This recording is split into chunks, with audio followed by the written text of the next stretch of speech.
Kelly. This is our circle on sustainability.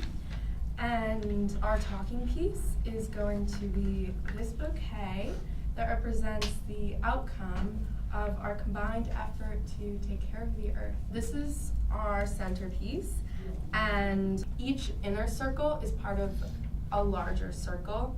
And this illustrates how our community is a small part of something greater. So we're gonna start off with a little game. Everyone needs to get one finger on this stick so that we're all supporting it.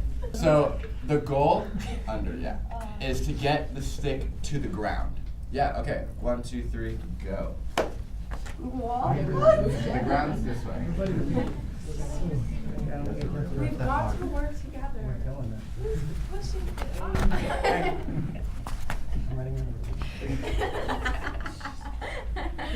Very good at it. Oh my god. Okay.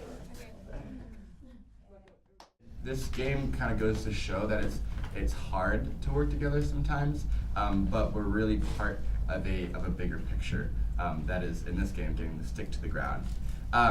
So I want you to consider what is your or the ideal sustainable environment, and then how does that differ from the environment that we are already living in?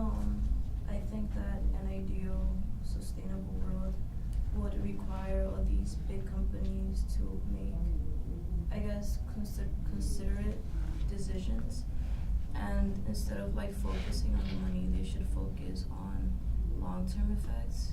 11% of millennials versus 1% of last generation is vegan or vegetarian, so it's growing, and I encourage you all to look into it. What is like the culture about sustainability in America? I feel like everyone just says it for show because they want to make themselves look better, so they'll act like they care about it, but really they won't do anything about it. There's just so many unsustainable parts of having a big house, but everyone's like, oh, that's the American dream, is to have this big house with this big lawn and a white picket fence, and it's like, it's really not good. So yeah, I think that's very much like the culture of America is like this ideal lifestyle. So, what sustainable practices do you already use in your life? At like Walmart or something, unless I have like so much stuff, if they're like, do you want a bag for that, I'll try to say no. Well, I have this one sweet mate, and every single time she goes to the bathroom, she leaves on the light, and like every night it's this thing, so I'll always like go in after she goes, and I can like hear her open her door, and I'll turn off the light. How can you advocate for the change that you guys are talking about? Talk your the building officials into changing the ways that they do things, like changing the lighting systems, like changing like the air conditioning units, like switching over to newer like energy resources, and like modernizing buildings to make them more efficient. It's a really easy thing to do, and it's like like an attractive thing for like schools or businesses to do. Think about like steps we're taking, like think about it all the way through. Like I really interested in what you're saying about the food industry, but like I also know like there's a whole thing in Maine with like dairy farmers committing suicide because of like low crops. Like thinking about it, like okay, how are we going to transition their jobs to like sustainable jobs? Like thinking everything all the way through. Thank you all for sharing. So our next question is, what can you do as an individual to create a more sustainable environment? Something I commit to is also I can and will eat less meat. Also, I just want to know I'm learning so much in this circle, and the three of you, Sophia, Ryan, and Evan, all said 3 separate quotes that have really stuck with me. Evan said, like, we feel it in our guts that it's wrong. And then you said, like, it made me cringe. And you said, I don't feel connected to my food. And I think something that's really interesting is I'm finding, and I like felt this before, but there's just like an inherent human connection, to the fucking environment.